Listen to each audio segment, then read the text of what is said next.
Koçları Mekanı'na hoş geldiniz. Çok kıymetli bir konuğum var. Murat Bey bizlerle. Tabii Muratça diye tanıyanlar var. Kitlesi onu öyle tanıyor. Hoş geldiniz. Nasılsınız? Hoş bulduk. Çok iyiyim. Çok teşekkür ederim. Sağ olun. Ben teşekkür Siz ederim. nasılsınız? Ben de iyiyim. Yani sizi genelde videolarınızla izliyoruz. Dediğim gibi başlamadan önce de söylemiştim.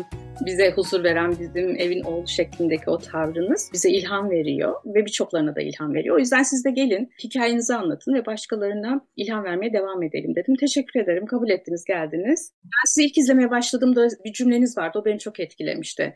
Dediniz ki olduğum yerde, neydi, matbaada mı çalışıyordunuz? Öyle bir şey vardı. Kendi iş yerim vardı, matbaa, evet. Dediniz ki ya burası değil, yani hani hayat bence bu değil benim için gibi bir cümle söylediniz. O neydi? Oradan başlayın. Orada sizi kahraman yolculuğuna çıkmaya sebep olan o tetikleyiciniz neydi? Onu merak ediyorum. Şöyle, yıllar sonrasından fark ettiğim çok güçlü bir tetikleyicim olduğunu fark ediyorum. Tabii şu an daha iyi yorumluyorum böyle geriye doğru baktığımda ama ilk defa bende olan bir şey değil tabii ki. Herkes kendi içinde böyle patlamalar yaşar veya ait olmadığı yerde olduğunu hisseder ama bendeki durum şuydu. Yani çok iyi para kazansam da orada kendine göre iyi ilişkilerim olsa da böyle iç huzurumun olmadığını fark ettiğim dönemlerdi. Ama bunun adını koyamıyorum. Çünkü bu bilgiyle harmanlanabilecek bir şey. Yani bir şeyler biliyor olmam lazım ki o konuyu yorumlayayım veya içinde bulunduğum durumu yorumlayayım. Ama sıkıntılı olduğumu biliyorum ama adını koyamıyorum.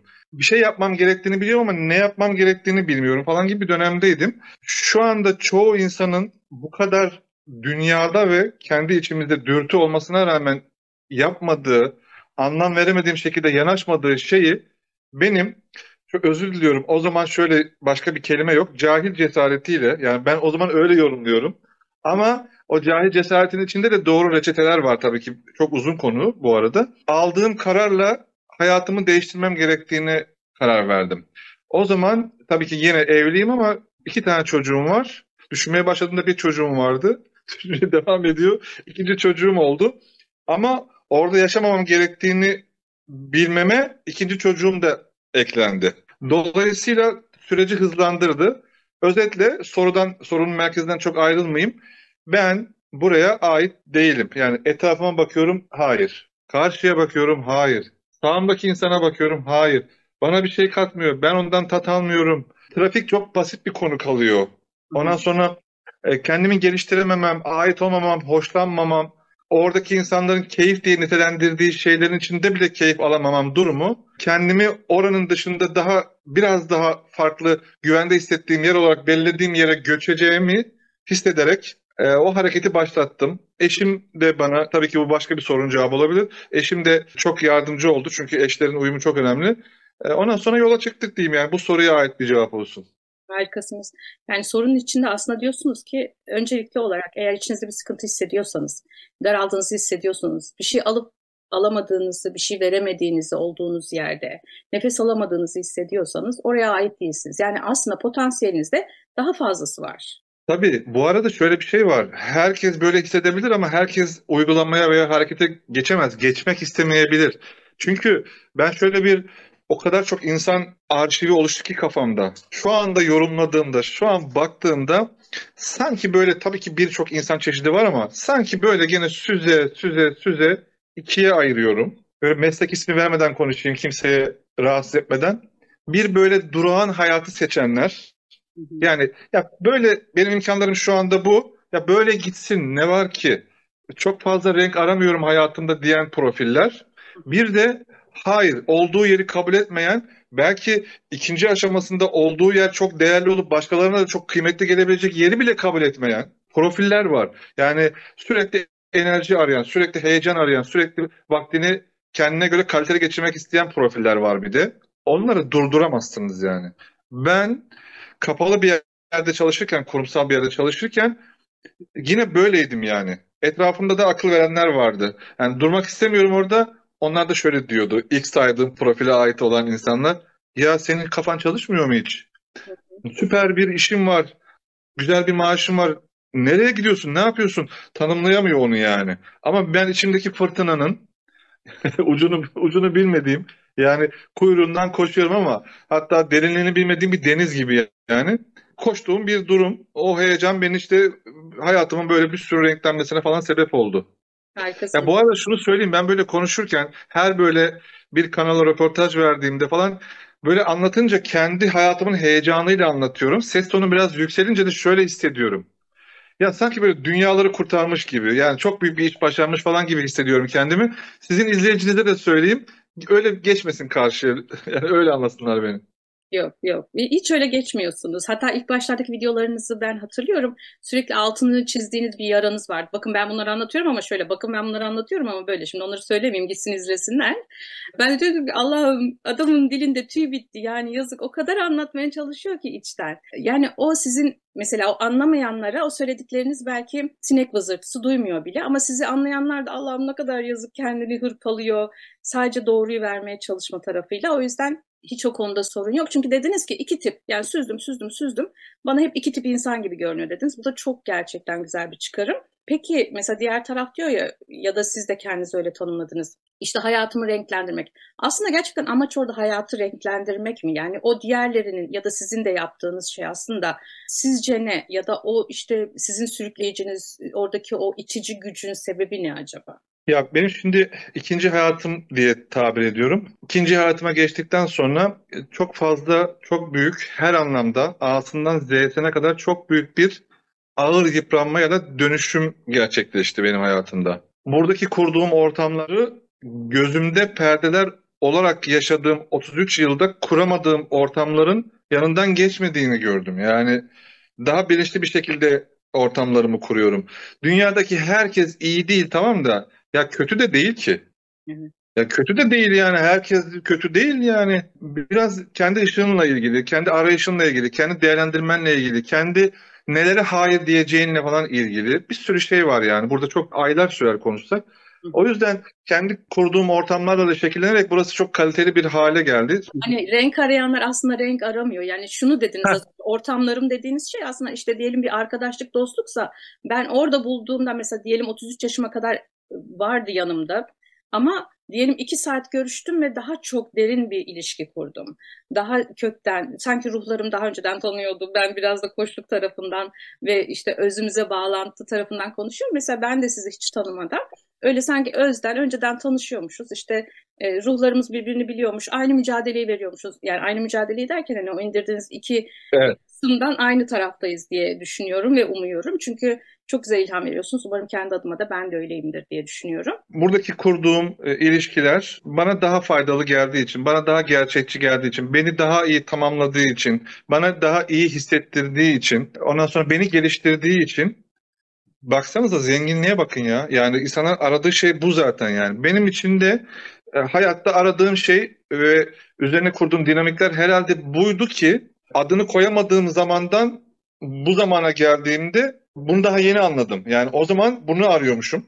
Bu durumu arıyormuşum ama insanlara söylediğim hep şey şudur. Başından beri izlediğiniz için söylüyorum. Yani bilirsiniz. Yani yola çıkın diyorum ya, bu boşa çıkmadı bu kelime yani. Ben yola çıktım sadece. Yaptığım şey, yani ortada bir beceri bir şey varsa bu kadar yani. Başka hiçbir özelliği yok. Sadece yola çıktım ama o kadar büyük bir yol açtı ki bana o yola çıkmak, basit hareket.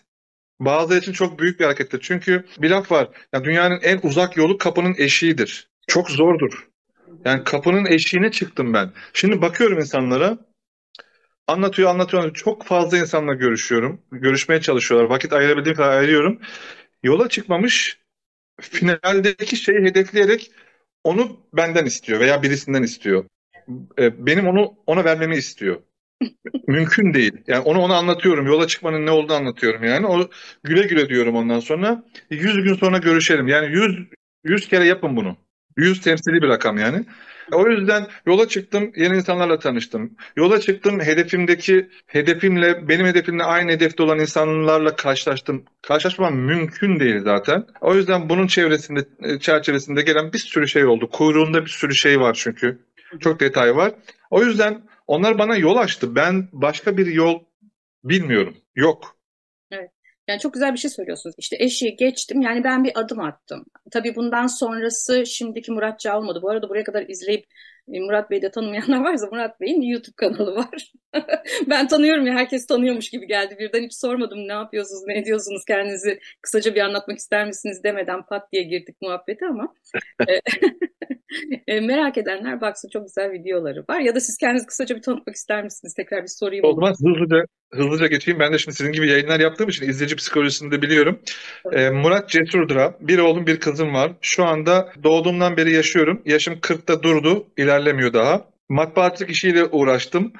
Öncesinde kurumsal bir firmada beyaz yaka olarak çalışıyordum. Oradan işte o sisteme içinde olmak istemeyerek dışarı attım kendimi. İstifa ettim. Sonra kendi şirketimi açtım. Matbaa işiyle uğraşıyordum. Ondan sonra gene aynı rakamda, yani aynı yıl seviyesinde gene onu da yaptım. Ondan sonra ondan da sıkıldım. İşte burada hayatımı buraya taşımaya çalışınca burada da herhalde dükkan açarım, öyle yaşar giderim diye düşünüyordum. Ondan sonra pandemi olayı işte hepimiz zaten biliyorsunuz üzdü. O dönemlerde ben burada çok büyük bir yara aldım. Yani maddi manevi çok büyük kayıplarım oldu. O kadar hazır gelmeme rağmen. Onu da şöyle tanımlıyorum. Yani her şehir değiştireni bu kadar üzüntü bulmak zorunda mı? Yani böyle mi olmak zorunda? Niye böyle oluyor onu anlamıyorum yani. O yüzden yer değiştireni 70 yer alırmış derler ya. Beni yani ne 70'ler ne 240'lar falan aldı yani. Öyle şeyler gelince de başıma ben dedim ki ya ben bunu göğsümün içinde yani açmak istiyorum, anlatmak istiyorum dedim. Bu nasıl olacak? Hiçbir şey bilmiyorum. YouTube diye bir şey çıktı karşıma. Hiçbir şey bilmiyorum. Montaj nedir, çekim nedir, mikrofon nedir? Hiçbir şey bilmediğim bir durumda başladım. Ama her videoda bir şey kattım. Geliştirdim kendimi. Oradan bir şey öğrendim, buradan bir şey öğrendim. Yine yola çıkmak var. Ondan sonra olaylar buralara kadar geldi. Ne bileyim ben böyle olacağını yani. Şimdi Yani bütün işlerimi bıraktım. Sosyal medyayla ilgileniyorum. İçerik üretiyorum. Okullara konuşmaya gidiyorum. Böyle. çok güzel. Yani çok güzel anlatıyorsun. O kadar sade anlatıyorsun ki. Diyorsun ki ben yola çıktım. Böyle olacağını da bilmiyordum. İşte yeller kaptı beni. Yani böyle mi olmak zorunda? Hatta bu işte kahramanın yolculuğu hikayesinde de anlatılır. Evet, yeller kapar size, ejderhalarla savaşırsınız ve dersiniz ki ya acaba orada söyleyenler doğru muydu? Ben akılsız mıydım falan gibi böyle bir ikilemde kalırsınız. Onun cezasını mı çekiyorum falan dersiniz. Halbuki o size son belki de işte üstünüzdekileri atmanız, hani güvenerek geldiğim dediğiniz şeylerin de güvenmemeniz gerektiğini, onların da elinden alındığınızda hayır sen sadece özüne güven, işte inanan için Rabbine güven, Allah'a güven, o sana hak ettiğin şeyi açacak manasında göğsümü açmak istedim dediniz. Ne güzel, siz göğsünüzü açtınız, içinizdekileri söylediniz ve aslında birçok insana da hem umut oldunuz hem bir farkındalık oldunuz. Ben videoları yapmayı bilmiyordum. İşte adım atmak böyle bir şey. Siz bir telefonla Evet. belki başladınız, çektiniz, hiçbir şey bilmiyordunuz. Okey, onun izleyicisi geldi ve dediğim gibi samimi bulunduğu için de bunun devamı geldi. Yani kervanı yolda düzdünüz. Evet. Değil mi? Biraz öyle oldu. Yani yük olmaktan da çıkmış oluyor. Yani şu anda biz belki benim biraz böyle hikayemin çevresinde konuşuyoruz ama şimdi bu video herkes nasibini alır. Kimlerin önüne düşüyorsa, düşecekse onlara bir sözüm varsa şu dakikada şunu söylerim. Her ne işle ilgileniyor olurlarsa olsunlar. Evde temizlik bile yapacaklarsa, ona başlayacaklarsa, ekmek almaya gideceklerse bile bir hareket olması lazım. Tamamen iş, yani biz bu şekilde tasarlanmış varlıklarız. Yani çok ben böyle bir ilmi bilgisi, böyle bir bilim adamı falan değilim. Böyle herhalde. Yani bakıyorum hikayelere, yaşama, hayata, her şeye baktığımızda bunları birleştirebiliyoruz. Hareket lazım değil mi yani? Hareketle olacak bir şey bu. Ekmek almaya giderken de şuradan kalkmam lazım. Yani hareket. O yüzden bunu bir tatlılıkla söylüyorum. Böyle evinde oturup karşısında böyle 286 ekran falan televizyonda beni izleyip veya birilerini izleyip böyle oturup ya bu adam bana yardımcı olur falan deyip, çok özür diliyorum tabirim için, bu insanların yardım istemesi beni acayip böyle geriyor yani. Hiç hareket etmeden bir şey olur mu ya mübarek ya? Olmaz ki yani. Sen hareket et, zaten o cümlelerinden, mesajından, söyleminden anlaşılıyor. Sana yardım edecek mutlaka birini bulursun yani. Benzin aldığın pompacının söyleyeceği bir şey bile, yani ona bir laf at kardeşim. Hiç bu arabalara yanlış benzin koydun mu de. Bak onu konuşturursun oradan. Oradan bir şey açılır oradan. Oradan alacağım bir hep böyle yaptım yani. Güzel. Saçma sapan işlerle uğraştım birilerine göre, bana göre değil de. O yüzden mesela yanlışlıkla ona göre uzun yollar giderken İstanbul-Muğla arası yemek yemek için durduğum bir restoranın önünde duran bir 48 plakalı arabanın tekerine vurup alarmını çaldırmaya çalıştım. Gelsin, yani 48 plaka Muğla, benim hedefim orası yani. Evet, Adam adamla tanıştık. O bana çok yol açtı ya. Yani evet. komik bir şey ama belki insanların bu video birilerinin önüne düşer, bir ışık çakar. Bir dakika ya falan der. ona benzer bir şey koyar ortaya. Aslında Vallahi benim işlerim böyle açıldı. yani o kadar aslında sizin söylediğiniz tarafta biz de şöyle söylüyoruz. Yani merakınızı besleyin. Siz merakınızı beslemişsiniz. O işte pompacı dediğiniz insana sorduğunuzda orada ben yani bundan ne alırım? Bu da çünkü benden bir ayna, benden bir parça, bir yansıma. Hatta bazen evet dediğiniz gibi saçma sapan gelebiliyor birçok insanlar ama tesadüf dediğiniz şeyler aslında bir tevafuk, rastlantısal yaşamıyoruz, olasılıksal yaşıyoruz ve bu olasılıkları belirlemek de biraz sizin kendi işte o hareket kabiliyetinize bağlı diye duyuyorum ben. Çok güzel şeyler söylüyorsunuz. Peki bu yola çıktınız. Yolda işte mücadeleleriniz oldu. Her kahraman hikayesindeki gibi. Siz onlarla işte savaştınız kendinizce. Şükür ki aileniz de sizin yanınızdaydı. Bu çok güzel bir artı sizin için. Ki ondan sonra şimdi geldiğiniz noktada dediniz ya geriye dönük daha net görüyorum. Peki geldiğiniz noktada geriye dönüp baktığınızda aslında Murat ne için yaşamış bu yaşadıklarını? Hı hı. Yani şöyle şimdi ara ara hem işim gereği hem de tazelenmek amaçlı o sonradan olan faydası ama işte annemleri falan ziyarete gittiğimde veya çekim için şehirlerden falan geçtiğimde tazeleniyorum. Yani beyazın değerini anlamak için siyahı görüyorum. Oradaki yaşantılar, insanların yüzleri, bir yere koşturmacaları, trafikteki olan o bir ucuz ampuller vardır. 25'lik taktığın zaman hemen atar. İnsanların trafikteki ampulleri de sigortaları da öyle hemen atıyor. Ya bir dur bir sakin ol bir dakika ya tamam tamam okey bir dakika dur bir dakika yok. Bunları falan gördükçe oradaki arkadaşlarım, akrabalarıma da işte bir yerde otururken çay kahve içerken söylediğim şu oluyor. Yani tabii kırmadan yani şu anda ben onların hayatını böyle tanımlıyorum. Çünkü onlar şu anda o hayatta bazıları da mecbur olarak da yaşıyor. Hani diyebilir ki ya biz de biliyoruz senin anlattıklarını kardeşim. Yani ne anlatıyorsun yani biz de biliyoruz ama şundan dolayı yapamıyoruz diyenler ayrı. O da ayrı kulvarda. Hı hı. Ama gözünde perde olan, yaşam körlüğü olan bazı insanlar göremiyor ya. Onları da yani kelimelerimi seçerek kullanmaya çalışıyorum. Doğru yaşam o değil ya. Hı hı. Daha çok bunun detayı var da çok şey söylenir ama doğru yaşam o değil yani. Kesinlikle altına 120 tane imza atarım. Doğru yaşam o değil. Şimdi biz de biliyoruzlar çıkabilir. Tamam doğru. Ama o kadar körü körüne böyle bir de o yaşamı savunan profiller. Yani benim böyle bir çabam yok. Herkesi köye göçtüreyim. Böyle bir çabam yok. Yani tatlı bir şekilde umurumda değil yani. Yani beni niye ilgilendirsin ki? Ben sadece o iki tane yol ayrımı var insanların karar mekanizmasının çalıştığı yerde. Orada duran birisiyim. Yani yolları bana çarparsa insanların benim söylediğim bir şeyden veya karşılaşırız bir yerde bir markette karşılaşıyoruz bir yerde karşılaşıyoruz denizde orada burada dünyanın her tarafından nereye gidersem gideyim izleyicim var yani karşılaşıp da karşılıklı birbirimize bir şey verip alabiliyorsak budur işte. Bir de tam o yol iki yolun kavşağında duran biriyim ben. İyi anlayabilirlerse. Hı hı. Çünkü dinamiğim bunu söylüyor bana. Bunu böyle olunca haz alıyorum hayattan. Ya bak benim başıma şu geldi. Dur bak şimdi şunu şöyle anlatacağım size. Anlatmam lazım. Çünkü burası coşuyor. Ne bileyim ben belki bu istemiyor, burası istiyor. Yani bu anlattırıyor bana. Ya karşınızda böyle birisi çıkmış işte. Veya böyle bir dinamikte olan birilerine sarılın yani Hı hı. diyorum. O yüzden o hayat doğru bir hayat değil, boşa yaşamışım. O boş kelimesini kendim için kullanıyorum. O yüzden o zaman şöyle bir tanımlama yapalım. Yani dediğiniz gibi kimseye laf atmak değil ama şöyle bir şey var bizde koçlukta dediğimiz. Hani biliyorum diyenleri ayırdınız ya aslında biliyorum diyenleri de pek ayırmıyoruz. Neden? Aslında bilmek yapabilmektir. Yani bildiğin şey yani o bilgi bedenine iniyorsa yani harekete dönüşüyorsa, bir eyleme dönüşüyorsa, bir rutine dönüşüyorsa bu bildiğini yapabiliyorsun demektir. O işte köşe başlarında duran insanlar da onları dürten tipler. Yani siz de o dürten tiplerdensiniz. Dediğiniz gibi öyle birilerine rastlıyorsanız da evet onlara sarılın bırakmayın. Ama sizin o zaman o hayat doğru hayat değil dediğinizde doğru hayat nedir diye sorayım. Bana göre tekrar başlıyorum. Kocaman başlık atıyorum bana göre. Bir masada diyorum tekrardan eski hayatımda gözünde perde olan, kendini geliştirememiş, kendini gerçekleştirememiş, bir şey öğrenme çabasında olmayan, bir şey öğrenemeyen değil, bir şey bilmemiş olabilir. Öyle seviyelerimiz, öyle aşamalarımız olmuş olabilir. Çok normal. Şu anda da bir şeyleri bilmiyoruz. Veya belli bir kesimin cahiliyiz olabilir. Ama farklar şöyle ortaya çıkıyor. Kendini geliştirme çabasındaysan değerlisin. Bir Evet. şeyin cahili olabilirsin, bir şey bilmiyor olabilirsin. Ama kendini geliştirme çabasında olmak çok değerli. Bir kesim böyle çok saçma geliyor söylediklerimiz bir kesim ama o kadar güzel bir şey söylüyorsunuz ki öğrenme çabası.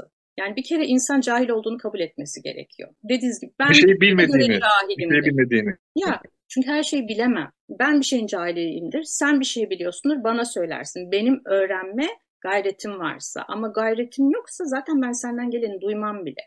O yüzden doğru bir hayat yaşamak için belki de ilk altını çizeceğimiz kelime öğrenme çabası içinde olmak. Doğru mudur? Kesinlikle doğru. Şöyle, doğru hayat tekrar diyorum bana göre o oralarda, o yaşamda kendini işte geliştirememiş, doğruyu görememiş insanların toplu olduğu. Çünkü yaşam tarzları o şekilde. Ne yapsın insanlar? Yani sabah gidiyor, akşam geliyor. Bir geçim derdi diye bir şey var yani. O yüzden kendini geliştirmeye veya işte hobisi yok insanların. Bir hobisini yapmaya, bir sevdiği insanlara vakit ayırmaya zamanı olmadığından dolayı böyle bir beklentiye girmek ayıp olur yani doğru olmaz.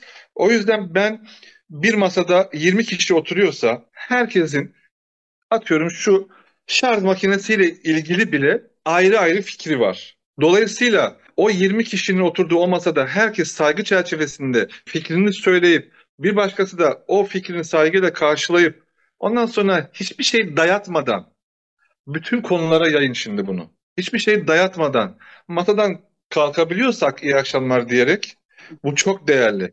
Ben adını bilmeden bu durumları arıyormuşum. Bu durumları da burada oluşturdum. Tabii biraz yaptığım iş gereği de herkese ulaşabiliyorum. Yani istediğim ortamı kurabiliyorum doğal olarak. Orada öyle ortamlar yok. Yani orada derken o yaşamlarda, o yaşamı yaşayan insanların içinde bulunarak bunlara ulaşamazsın.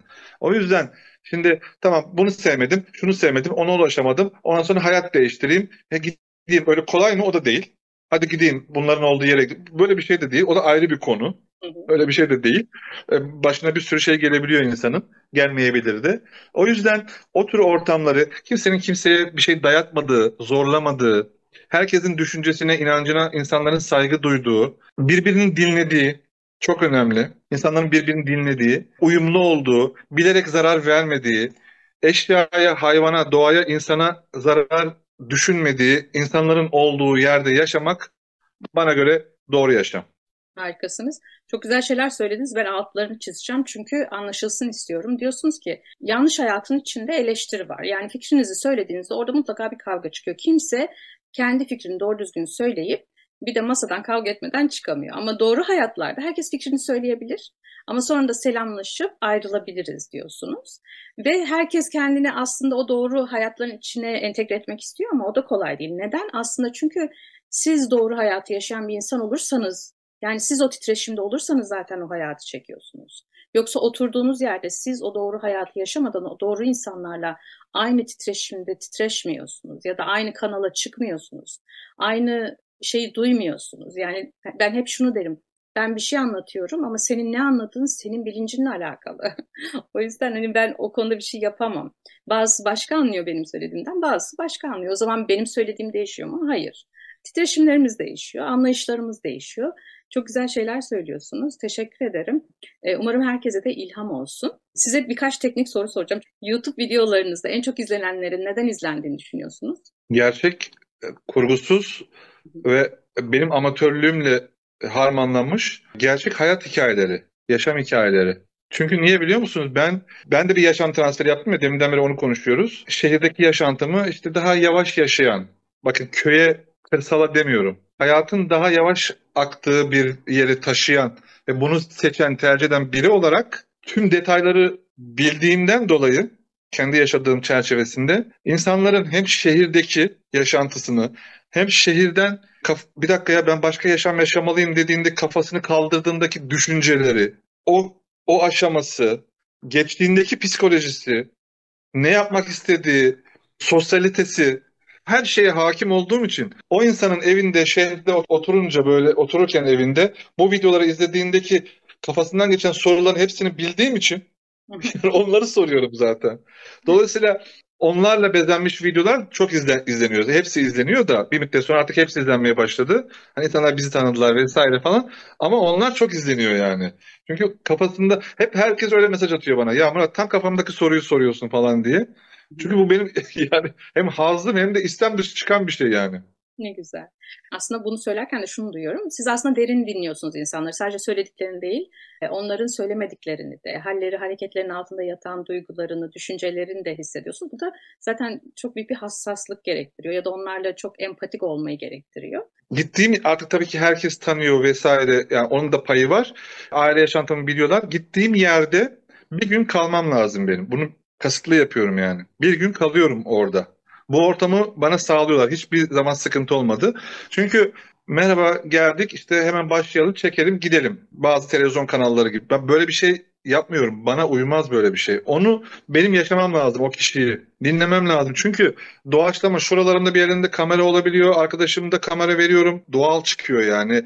O anlatıyor. Çok defa ağlamaktan videoya giremedik. Adamı dinliyorum ben ağlamışım yani. Böyle yani hikayeler yani başlayamıyoruz videoya falan. O yüzden o gün gittiysem akşama kadar bir video çekiyoruz. Oturuyoruz, sohbetimizi yapıyoruz. O anlatıyor. Yani onun içinde şöyle bir şey oluyor. Yani birisi geldi benim çiftliğime, evime çekim yapmaya. Beni dinliyor. Evet. Yaptığım şeyleri anlatıyorum. Beni dinleyen biri var. Şimdi o adam bana dökülmez mi yarın sabah? Onu tatlı bir şekilde sömürüyorum ben de.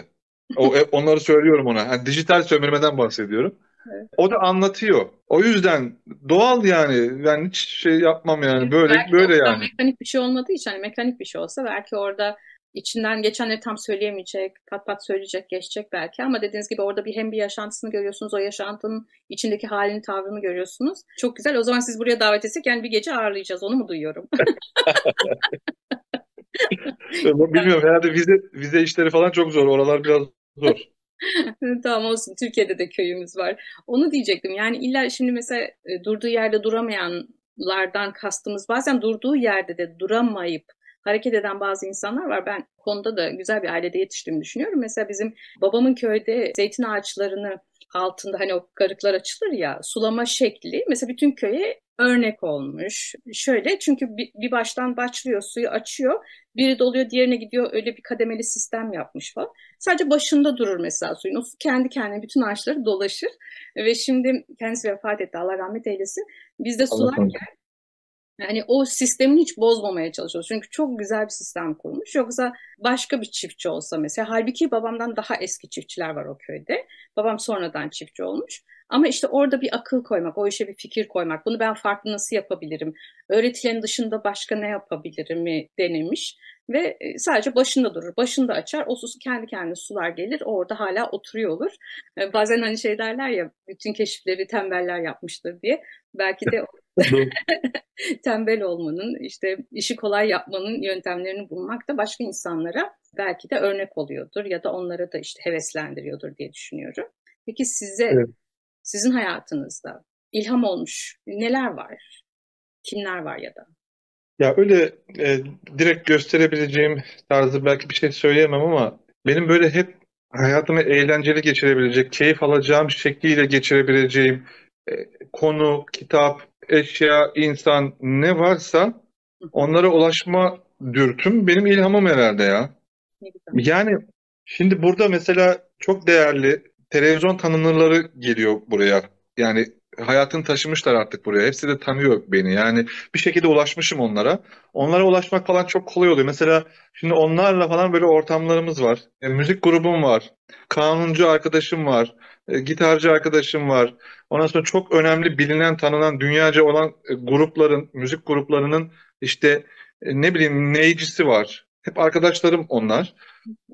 Hepsinin ayrı hikayeleri var, yaşanmışlıkları var. Düşünsenize hem müzik yapıyoruz, yiyoruz, içiyoruz hem de herkes birbirine katkı sağlayacak sohbetler çıkıyor, kaliteli sohbetler. Hemen ayarlarım yani. Boşluk bir anım olduğunda çekimim yok, bir şeyim yok. Tamam aile falan onu ayarladık.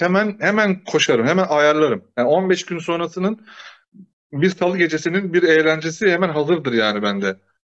Yani o yüzden en büyük dürtüm o yani vaktimi güzel geçireyim, eğlenceli geçireyim. Çünkü yaşadığım yerin, toprakların, coğrafyanın enerjisi inanılmaz. Ben de buraya ait olduğumu düşünüyorum. O yüzden o kadar şey yaşamama rağmen burada çok mutluyum yani. Harikasınız. Bu arada geçen de Nazilli'ye gittiniz. Ben de Nazilli doğumu büyümeyim. Ha. Geçen yaz da oradaydık. Arpaz Kalesi'ni falan görmüştük. Sizi tekrar orada videolarda görünce çok hoşuma gitti. Çok güzel şeyler anlattık. Peki son olarak eklemek istedikleriniz var mı? Bu videoda böyle tamamlayalım. Ya insanlara ben yola çıkmalarını tavsiye ediyorum hep. Yani ne yapıyorlarsa az önce aslında videonun içinde örnek verdim ama bu çok önemli bir şey. Yani herkes hayatta bir şey istiyor. Yani istediği şeye ulaşsa da bir sonrakini istiyor. Dolayısıyla hep böyle bir istek halindeyiz. Yani arzuluyoruz. Daha iyisini, daha iyi bir tanıdığımızın veya bir kişinin yanımızda olmasını isteyebiliriz veya bir olaya koşmak isteriz. Yani hep böyle bir şeyler isteriz. Farklı bir yaşam isteyebiliriz. Farklı bir ev, bir şeyler. Ama hepsi için hareket gerekiyor. Oturarak kimseden, oturma aşamasında kimseden yardım falan istemeyiniz. Çünkü o karşı tarafa zulüm oluyor. Evet. Zaten kendi hayatı için bir reçete çıkartıyor. Bunu annene de yapma, babana da yapma, en yakın arkadaşlarına da yapma, sevgiline de yapma, çocuğuna da yapma lütfen. Yani sen bir hareket et, yola çık. Bak istediğin şeyler nasıl böyle pat pat pat önüne geçiyor. Bir de uyanık olmak lazım. Şekerden uzak durmak lazım ki önünden insanların böyle fırsatlar geçiyor. Hemen böyle pat yakalamak lazım. Hemen onu yakalamak lazım. Çünkü geçer, bir daha gelmez o fırsatlar. Öyle de uyanık olmak lazım. Yola çıkın diyorum, uyanık olun diyorum. Yani kafanızı sağlam tutun ki sağlam vücuda sahip olun. İşte o fikirler gerçekten geliyor ve geçiyor. Onu tutabilmek kıymetli. Ben de o yüzden hep şey diyorum. Zihin kalibrasyonu çok kıymetli. Zihni kalibre etmek çok kıymetli. Teşekkür ediyorum. Çok güzel şeyler anlattınız. Ağzınıza sağlık. Umarım başka programlar da yaparız. Olur tabii ki. O zaman şimdilik herkese hoşça kalın diyoruz. Görüşmek üzere. Hoşça kalın. Kendinize iyi bakın.